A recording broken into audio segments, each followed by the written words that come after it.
नमस्कार मित्रांनो, मी अनिल घनवट, स्वतंत्र भारत पक्षाचा राष्ट्रीय अध्यक्ष आणि शेतकरी संघटनेचा माजी अध्यक्ष.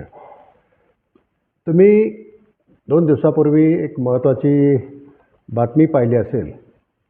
दिल्लीमध्ये नाफेड आणि NCCF मार्फत खरेदी केलेला जो कांदा आहे, कांद्याचा जो बफर स्टॉक आहे, या बफर स्टॉकमधून शहरातील जनतेसाठी कांदा विक्रीसाठी खुला केला आहे आणि त्याची आता विक्री सुरू झालेली आहे. पाहून हा कांदा शेतकऱ्यांनी पिकवला, रात्रंदिवस कष्ट करून सर्व नैसर्गिक आपत्त्यांना झेलून हा कांदा पिकवला. मग नाफेड आणि NCCFने जो कांदा खरेदी केला याच्यामध्ये शेतकऱ्याचा खर्च फायदा झाला का? हे कांदा खरेदी करण्याचा उद्देश काय आहे?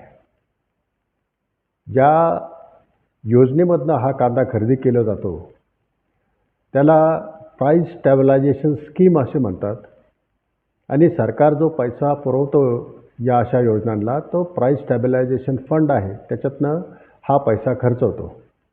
याचा हेतू असा आहे की ज्या वेळेला कांद्याचे भाव पडतात, शेतकऱ्यांना तोटा होतो, त्यावेळेला सरकारने या व्यापारात हस्तक्षेप करून शेतकऱ्यांना चांगला दर मिळावा म्हणून कांद्याची खरेदी करावी. आणि ज्या वेळेला बाजारामध्ये ग्राहकांना खूप जास्त पैसे देऊन कांदा खरेदी करावा लागतो, कांद्याचे भाव खूप वाढतात, 70-80 रुपयाच्या दरम्यान होतात, त्यावेळेला ग्राहकांच्या खिशाला चाट बसू नये, स्वस्तात कांदा त्यांना मिळावा म्हणून सरकार हा बफर स्टॉकमधला कांदा शहरामध्ये पुरवून दर नियंत्रण करण्याचा प्रयत्न करत असतं. हा या सगळ्या योजनेचा उद्देश आहे. परंतु हा उद्देश खरोखर सफल होतो का? बाकीची जी पिकं आहेत ज्यांना MSP डिक्लेअर केलेली असते यांची खरेदीसुद्धा अशा स्कीममधनं केली जाते. प्राईस स्टॅबिलायझेशन फंड त्याच्यासाठी वापरला जातो. परंतु समजा सोयाबीन आहे, तूर आहे, त्यांना ठराविक MSP आहे आणि जर त्याच्यापेक्षा कमी दराने जर माल बाजारामध्ये विकत असेल तर सरकार तो माल MSPच्या दराने खरेदी करतं. त्या शेतकऱ्यांना फार काही तोटा होत नाही. परंतु कांदा हा अतिनाशिवंत माल आहे आणि याला MSP निश्चित नाही आहे. त्याच्यामुळं कांदा खरेदी करण्याचा दर हा नाशिकमधल्या काही बाजार समित्यांमधले त्या आठवड्याची सरासरी काढून तो जो दर निघेल तो खरेदीसाठी जाहीर केला जातो. भानगड आता अशी आहे की नाफेड किंवा NCCF जो कांदा खरेदी करतं तो FAQ दर्जाचा असतो आणि त्या FAQ दर्जामध्ये 45 MLपेक्षा तो मोठा पाहिजे, त्याला ते अंकुर आलेले नसावे, त्याला काळा पडलेला नसावा, काजळी लागले नसे, असे अनेक त्याच्यामध्ये पॅरामीटर्स आहेत. आणि असा कांदा जो एक्सपोर्ट क्वालिटीला चालतो त्या कांद्याची खरेदी तुम्ही सरासरीमध्ये कशी करू शकता? परंतु सरकार करतं, त्याला आता काही इलाज नाही. बरं, हे करताना याची खरेदी केली जाते, हे फार्मर प्रोड्युसर ऑर्गनायझेशन्स असतात, यांना ही खरेदी करण्याची परवानगी दिली जाते. हे आणखी पुढे त्या फार्मर प्रोड्युसर कंपन्यांना ते दिलं जातं. आता मागच्या वर्षीपासून बदल केला की फार्मर प्रोड्युसर कंपन्यां किंवा FPOच्या ऐवजी आता सहकारी संस्थांमार्फत ही खरेदी केली गेली. हा जरी फक्त नाव बदललं असलं तरी खरेदी करणारी टीम तीच आहे. ज्यांनी मागच्या वर्षी खरेदी केला, त्याच्या मागच्या वर्षी खरेदी केला, त्याच लोकांनी यावर्षीसुद्धा कांदा खरेदी केलेला आहे. त्यांनी सोसायट्या ताब्यात घेतल्या आणि त्यांच्यामार्फत ही खरेदी झालेली आहे. आता काही सोसायट्यांमध्ये तर आणखी ते अवसायनात निघालेले असतानासुद्धा त्यांनी खरेदी केली, हेही नंतर उघडकीस आलेलं आहे.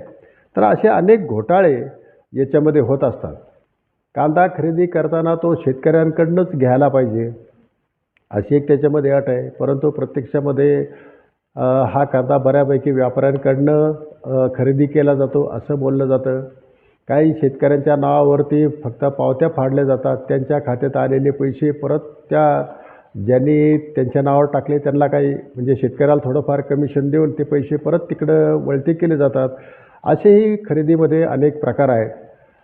कांदा खरेदीसाठी जे जे काय त्यांनी अटी शर्ती घातलेल्या असतात, तुमची चाळ किती मोठी पाहिजे, त्या तुमच्या जे CCTV लावलेले पाहिजे वगैरे वगैरे अशा बऱ्याच गोष्टी असतात. त्याचं कुठलंही पालन केलं जात नाही. त्याच्यामुळं कांद्याचा घोटाळा कसा झाला नेमका, कोणत्या गाड्या आल्या, किती कांदा आला, किती ठेवला, हे काही कळत नाही.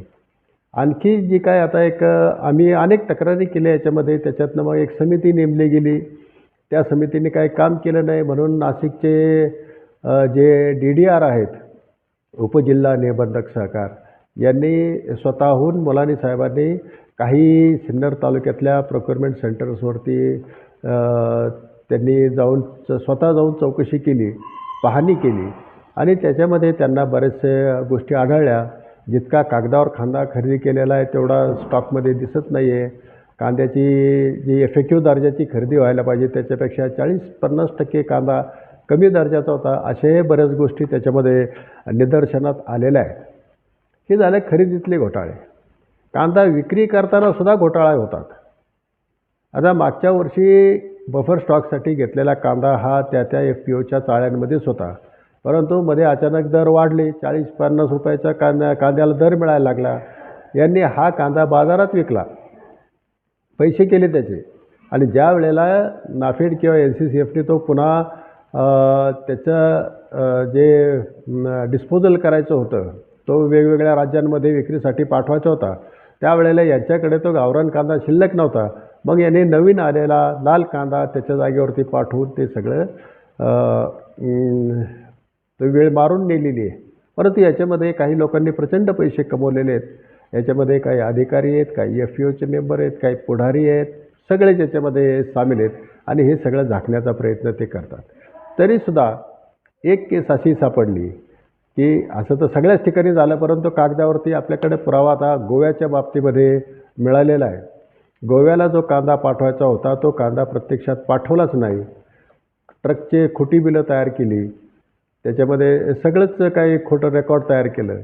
कांदा नाशिकपासून गोव्यापर्यंत जायला जितका कालावधी लागतो त्यापेक्षा बरेच कमी वेळामध्ये कांदा पोहोचलेला दाखवला.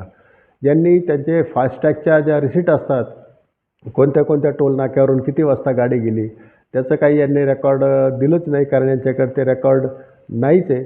अशा बऱ्याच गोष्टी याच्यामध्ये उघडकीस आल्यानंतर नाशिकच्या मुंबई नाका पोलीस स्टेशनमध्ये हा गुन्हा दाखल झालेला आहे, FIR झालेली आहे. परंतु त्याचीही चौकशी नाही. मी स्वतः नाशिकच्या SPला पत्र देऊन याची चौकशी करा अशी मागणी केली होती, परंतु त्याची अद्याप चौकशी झालेली नाही. हे सुद्धा प्रकरण दडपण्याचं कार्यक्रम आहे. अशाच प्रकारे गुजरातला काय कांदा गेला, आंध्र प्रदेशला काय गेला, नागालँडला गेला, याच्या बाबतीत सुद्धा असंच झालं असल्याची दाट शक्यता आहे, परंतु त्याची काही चौकशी होत नाही आहे. तर याच्यामध्ये अनेक वेळा आम्ही स्वतः तक्रारी केलेल्या आहेत. त्याच्यामध्ये जे उपभोक्ता व्यवहार मंत्रालय आहे, कन्झ्युमर अफेअर्स मिनिस्ट्री, त्यांच्याकडे तक्रारी केल्या आहेत. नाफेडच्या चेअरमनकडे तक्रारी केलेल्या आहेत, MDकडे तक्रारी केल्या आहेत. त्याच्या प्रति पंतप्रधान, आपले गृहमंत्री, सहकार मंत्री या सगळ्यांकडे त्याच्या संबंधित मंत्रालयांना पत्र पाठवलेले आहेत, परंतु त्याच्यावरती काहीच कारवाई होत नाही. मी माहितीच्या अधिकारामध्ये नाफेड तर देतच नाही. आपले जे याच्यात विश्वासराव मोरे जे आहेत, ज्यांनी आता याच्यामध्ये केस दाखल केलेली आहेत हायकोर्टामध्ये, की कांद्यामध्ये भ्रष्टाचाराबद्दल 5,000 कोटीचा भ्रष्टाचार झाला असा त्यांनी आरोप केलेला आहे. त्यांनी मागितली होती माहिती, पण त्यांनाही दिली नाही. मी मागितली होती, मलाही दिली नाही. मग मी कन्झ्युमर अफेअर्स मिनिस्ट्रीकडे काही मागचा डेटा मागितला, तर त्यांनी सुद्धा असे थातोरमातोर उत्तरं देऊनच उत्तरं द्यायचं टाळलेलं आहे. तर कांद्याच्या खरेदीमध्ये जी नाफेड आणि NCCF मार्फत केली जाते, याच्यामध्ये पारदर्शकता यायला हवी. दर आठवड्याला कोणत्या शेतकऱ्याकडनं किती माल घेतला, कुठं साठवला, काय दराने घेतला, हे त्यांनी वेबसाईटवर टाकायला काय हरकत आहे. हे काय तुमचं डिफेन्सचे काय अवजारं तयार करतात का, अंतराळ याच्यासाठी तुम्ही काय गुप्तता पाळता याच्यामध्ये, असं काही नाही आहे. सरकारचा पैसा आहे, शेतकऱ्यांचा कांदा आहे, तो तुम्ही जनतेसाठी साठवता. याच्यामध्ये लपवून ठेवण्यासारखं काय? याच्यामध्ये एवढी गुप्तता याच्यासाठीच पाळली जाते की याच्यामध्ये मोठ्या प्रमाणात भ्रष्टाचार होतो हे सगळ्यांना माहिती आहे आणि तो दडपण्यासाठी त्याच्यामधला मलिदा त्यांनासुद्धा थोडाफार मिळावा याच्यासाठी हा सगळा प्रयत्न चालू असतो. त्याच्यासाठी ही गुप्तता पाळली जाते, माहिती दिली जात नाही. खरं तर आपण ही मागणी केली पाहिजे की कांद्याचा पूर्ण जर सरकार खरेदी करत असेल तर तो व्यवहार पारदर्शक व्हायला पाहिजे. आता कांद्याची विक्री सुरू झाली दिल्लीमध्ये, काही अनेक बाकीच्या राज्यांमध्येही कांदा आता जाईल. तिथल्या लोकांनी पाहिलं पाहिजे की त्यांना जो कांदा दिला जातो तो खरोखर FAQ ग्रेडचा आहे का? माझे एक मित्र दिल्लीला आहेत. त्यांनी कृषी भवनासमोर कांद्याची अशीच विक्री चालू होती. त्यावेळेला त्यांनी काही कांदा तिथून खरेदी केला, पण कांदा तो अतिशय खराब प्रतीचा कांदा त्यांना तिथे मिळत होता. म्हणजे शेतकरी तर चांगला कांदा देतो, त्याची तपासणी होती नेहमी तिथं नाफेडच्या अधिकाऱ्यांमार्फत. मग खराब कांदा दिल्लीला कसा पोचतो हा एक मोठा प्रश्न आहे.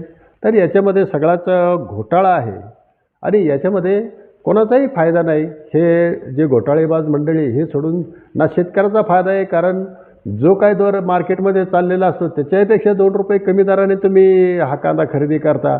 ग्राहकांनापर्यंत हा कांदा पोचतच नाही, त्याच्यामुळं ग्राहकांचाही काही याच्यामध्ये फायदा होत नाही.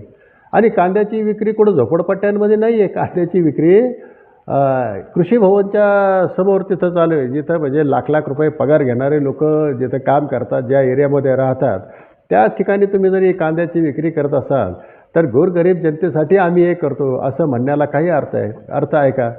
खरं तर ही व्यवस्थाच आता चुकीच्या दिशेने गेलेली आहे. कांद्याच्या शेतकऱ्याला जर खरोखर चांगला श्वास, चांगले 2 पैसे मिळून द्यायचे असतील तर त्याचे हातपाय बांधलेले आहेत, तुम्ही मोकळे करा. कांद्यावरती जे निर्बंध तुम्ही वेळोवेळी टाकता, कधी स्टॉक लिमिट लावता, कधी निर्यात बंद करता, कधी MAP लावता, कधी निर्यात शुल्क लावता आणि तसंही नाही ऐकलं तर तुम्ही व्यापाऱ्यांना दम देऊन कांद्याचे दर कमी करायला भाग पाडता. हे कुठाने तुम्ही फक्त बंद करा, कांद्याच्या शेतकऱ्याला चांगले पैसे मिळतील. तुम्हाला हे सगळे प्राईस स्टॅबिलायझेशन फंड हे खर्च करण्याची गरज नाही. याच्यामध्ये सरकारच्या पैशाची लूट होते, शेतकऱ्यांचा तोटा होतो आणि ग्राहकांचाही याच्यामध्ये फायदा होत नाही. तर ही योजनाच खरं तर बंद करायला हवी. याच्यामध्ये कोणाचाच फायदा नाही आहे आणि जे करदाते जे आपल्या कष्टातून कमवलेले पैसे कराच्या रूपाने सरकारला भरतात त्यांचा पैसा असा लुटला जात आहे. तर जे याच्यामध्ये दोषी आहेत त्यांच्यावरती कारवाई व्हायला पाहिजे आणि असल्या योजना ज्या कोणाच्याच फायद्याच्या नाहीत त्या बंद केल्या पाहिजेत असं माझं मत आहे. एवढं बोलतो आणि थांबतो. धन्यवाद.